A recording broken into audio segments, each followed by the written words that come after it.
Boa noite. Marina Klink. Eu fui convidada pela equipe para vir aqui contar para vocês sobre o dom que eu tenho. Eu tenho o dom da invisibilidade. Talvez vocês estejam se perguntando como assim, como é possível, mas eu garanto que até o final dessa apresentação vocês vão entender. Bom, na nossa vida a gente tem que escolher alguns caminhos, e quando eu era adolescente eu também precisei fazer uma escolha. Eu tive que escolher entre trabalhar na organização de eventos, que era uma coisa que eu tinha facilidade, e entre a minha paixão pelo mar. Eu pensei muito em fazer biologia marinha, e eu sentia esse chamamento, mas eu acabei seguindo a minha intuição. Naquela época, bem diferente dos jovens de hoje, não existia muito hábito de internet, né? A comunicação eram cartinhas, de forma que o carteiro era um grande amigo e eu ficava todas as tardes esperando para ver se chegava com alguma cartinha para mim. Eu tinha família no Rio de Janeiro, no Nordeste, no Norte e no Sul do Brasil. Meus pais vieram para São Paulo, mas o restante da família ficava em outros estados. E eu adorava mandar cartinha. No caso, as conexões assim, de informações entre meus avós, os primos e tios, era eu que fazia. Não tinha internet, não tinha torpedo, nada disso. Ainda bem, né? Senão a conta viria bem alta. Mas, enfim, optei a seguir pela minha intuição e estudei comunicação social, me formei em relações públicas e exerci a profissão na qual eu trabalho há 30 anos. E eu vou dizer para vocês que a profissão, o diploma nessa profissão, não é a garantia do sucesso. Você precisa ter realmente um amor pelo que você faz. Trabalhar com paixão. O diploma é uma ferramenta, mas não é tudo na vida. Vocês precisam gostar do que fazem, gostar e se dedicar. E ainda tem a recompensa, que, além de fazer o que a gente gosta, ainda alguém paga por isso, que é a melhor parte. Montei meu ateliê de eventos especiais, no qual eu trabalho há bastante tempo. As etapas do sucesso de um evento, eu posso dizer que eu tenho com bastante segurança, né, as etapas de tudo que a gente tem que cumprir para ter um evento de sucesso. E, com isso, eu acabei cada vez me envolvendo em eventos maiores, fui tendo a sorte de ter clientes cada vez mais exigentes, e eles foram me dando oportunidades de fazer festas incríveis, né? E eu entendi que, nesse nosso negócio, o sucesso não é só organizar direitinho e cumprir as etapas. A gente tem que pensar diferente. A gente tem que buscar um que a mais. E eu tenho certeza que isso, além de gerar um resultado bom para o cliente, gera um resultado muito bacana para a gente mesmo. E fui seguindo. Tive já na vida clientes bacanas, corporativos, festas cada vez mais complexas, e foram dando a oportunidade de eu me realizar como profissional. Algumas bem inesperadas, mas o cliente bacana, ele quer uma coisa diferente, e cada vez mais perfeitas, né? Claro, quando você vai numa festa, você não sai de casa para ir num lugar enlatado, você não quer ter as sensações que você tem dentro de casa. Você sai para uma festa para você ter assim, os sentidos, descobrir novas emoções, viver momentos super interessantes. E é claro que imprevistos acontecem. E quanto mais você consegue driblar esses imprevistos e a forma como você consegue superar os episódios que não estavam no roteiro, é a forma que você vai ganhando confiança das pessoas que te contratam. A minha equipe sempre foi pequena, por opção. Eu nunca quis ser uma empresa grande. Ao contrário, eu tenho bons parceiros. Os parceiros, eles não mudam muito, porque é como se eles fossem a extensão da minha empresa. Eu trabalho normalmente com as mesmas pessoas, fica mais fácil porque um entende o outro. E de uma equipe concisa, onde todo mundo entende o que você quer, fica muito mais fácil trabalhar. Você não precisa contratar todo mundo para a tua empresa. É só você ir criando vínculos e as pessoas começam a entender exatamente o que você espera delas. E o cliente é o que te dá o resultado. Ele reconhece o teu trabalho. E a confiança é o mote. E, com isso, uma coisa eu devo dizer para vocês como profissional. A gente tem que ter o dom da invisibilidade. A gente não pode ser visto num evento, a menos que precisem de nós. Quando precisam de nós, é sinal que alguma coisa está dando errado. Caso contrário, a gente é invisível. Naturalmente, que o evento bem realizado, os cumprimentos vão para o dono da festa, claro. Mas se uma coisa deu errado, mas foi a Marina que fez. Então, a gente, às vezes, é uma cabeça, a cabeça para pôr na guilhotina. No caso, ser invisível é a melhor parte. É a parte que tudo deu certinho no evento. Aí, um dia, na minha vida profissional, eu conheci o Amir, o aventureiro, Amir Klink, quando eu contratei ele para uma palestra. O cliente queria uma palestra diferente, vamos preencher nosso evento com várias atrações, e eu chamei o Amir. Para quem já trabalha em evento, já teve uma experiência, o que acontece você é contratado para fazer um evento. Então, você vai, cumpre as etapas, tudo o que precisa. Aí, vem as surpresinhas, né? Vamos contratar um artista. E aí, o que não estava já no roteiro é o segundo evento que você tem que organizar, que é atender às necessidades do rider desse artista. Muitas vezes, o artista dá mais trabalho que o próprio evento que você está organizando. Ao contrário, o Amir, tudo que ele me pediu foi um microfone e um copo d'água. Eu gostei tanto que eu comecei a colocar ele em todos os eventos. E aí os clientes gostavam. E aí, está chegando o Amir, mas o que você precisa? Um motorista? Não, eu vou com o meu carro, onde é o hotel, eu chego. Aí, nossa, virou assim, carta marcada mesmo, porque ele não dava trabalho e era um sucesso, o pessoal aplaudia, sensacional. Até depois do almoço dava certo, o pessoal não dormia. Aí, o que eu não sabia, depois que eu conheci o Amir, eu entendi, é que a construção de uma viagem é muito parecida com a construção de um evento. Existe todo um planejamento. E, às vezes, o planejamento de uma viagem é maior do que de um grande evento. Então, eu entendi que a gente tinha assim, bastante sinergia. Aí, outra, ele também pensava diferente, ele também queria ter experiências autênticas, e ele tinha. Então, eu entendi que a gente, apesar de que parece que a gente faz coisas diferentes, depois eu percebi que a gente tinha muito em comum. E buscar as emoções era o máximo. Nos eventos, eu procurava oferecer as emoções para os convidados, buscando novas oportunidades de desenvolvimento de ações. E aí os eventos foram ficando complexos, como eu falei. Tem muitas oportunidades de você criar atrações no evento que geram experiências novas para os convidados, algumas mais formais, outras menos. E existe a oportunidade de você também desfrutar de emoções quando você faz uma viagem, como essa. Esse dia foi um dia muito especial na minha vida, foi o dia da minha transformação.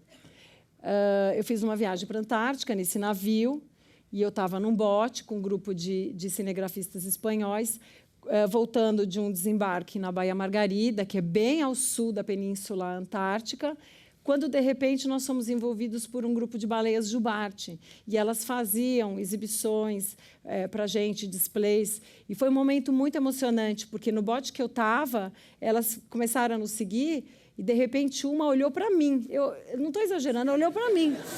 E ela pôs a cara para fora d'água, assim, como que pedindo um cachorro que pede assim, carinho, sabe, aqueles de barriguinha assim. E a baleia pôs a cara para fora e eu vi aquela cabeça enorme.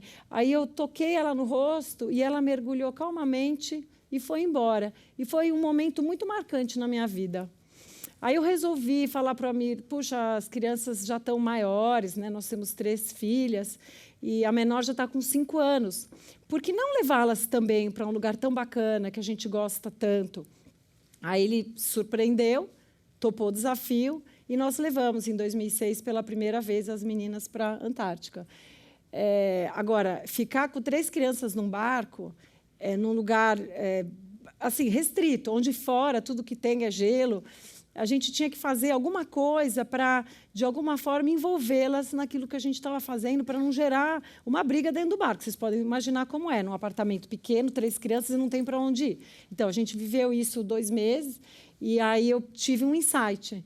Vou tentar fazer com que essa viagem seja muito interessante para elas. Eu vou procurar fornecer o conteúdo suficiente para elas se inteirarem, se interessarem pelo ecossistema que está lá fora.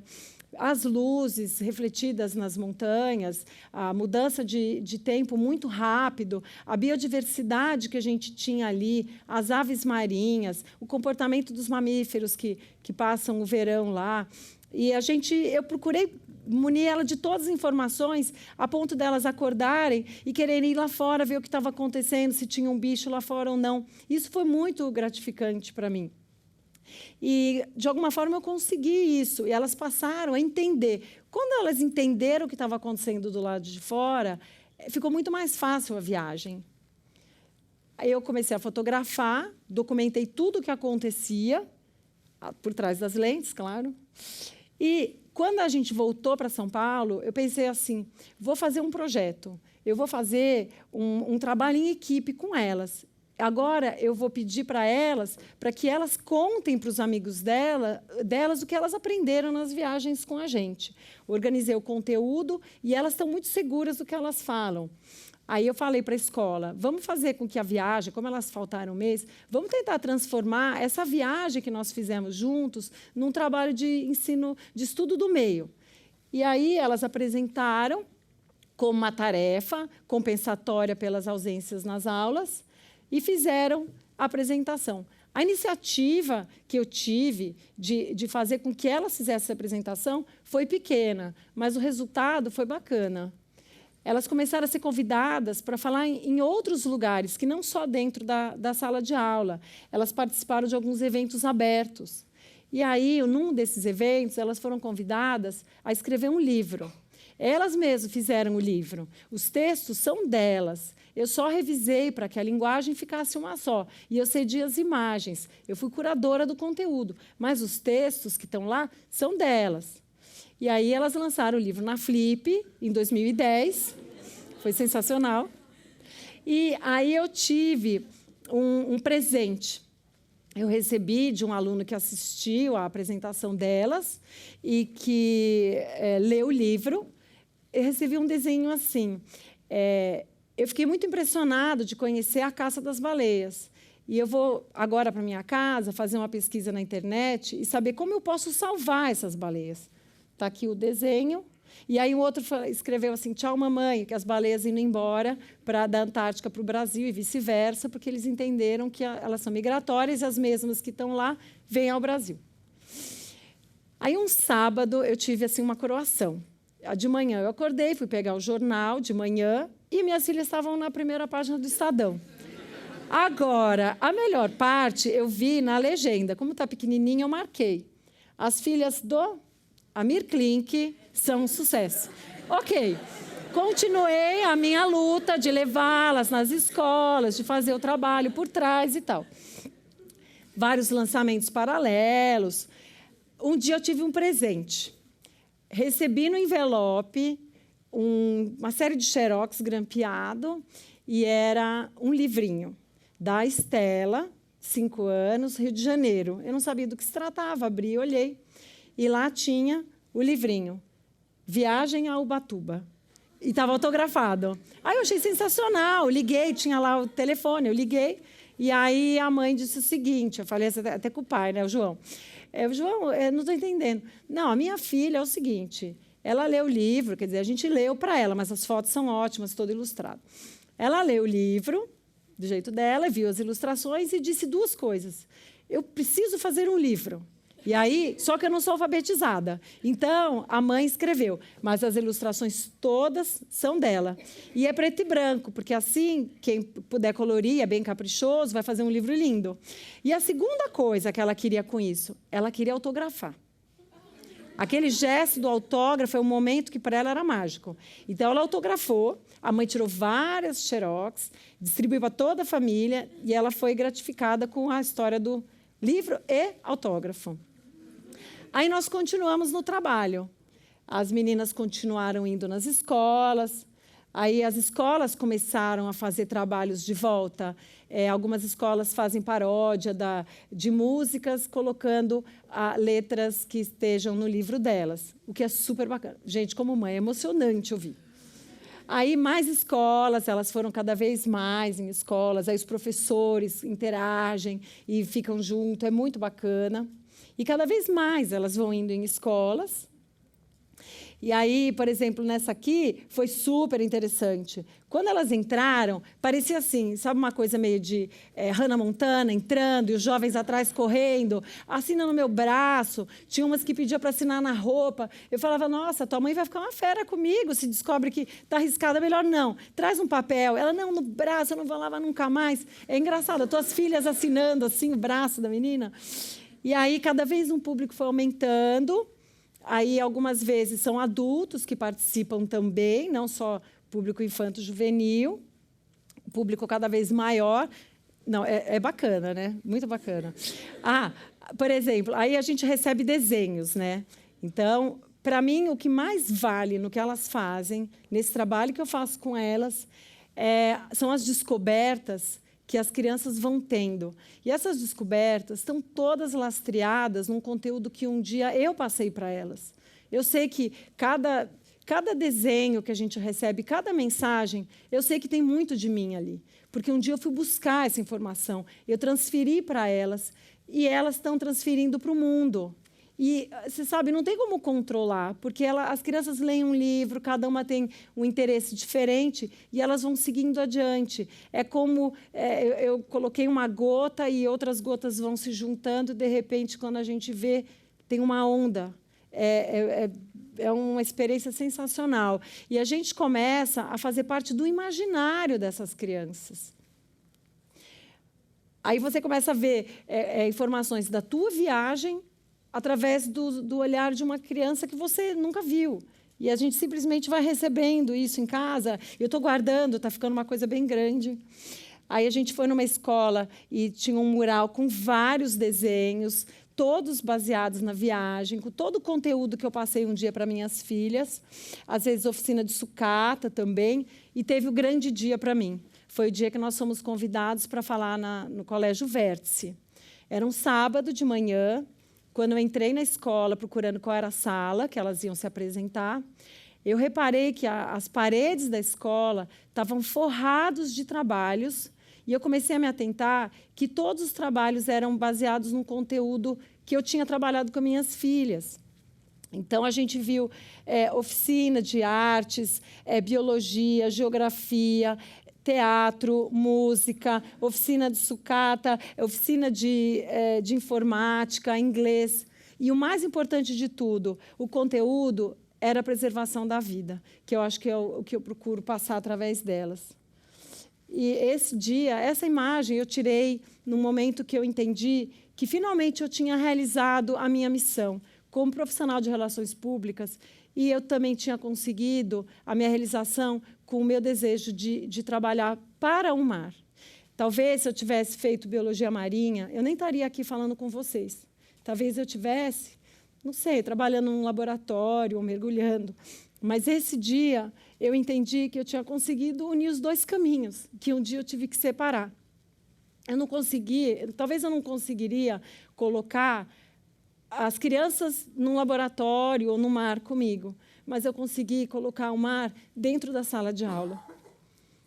E aí eu recebi esse trabalho, e aqui vocês vão entender o motivo do tema da minha palestra. Nesse dia aqui, eu estava mais ou menos aqui. É um dom que eu tenho. Muito obrigada.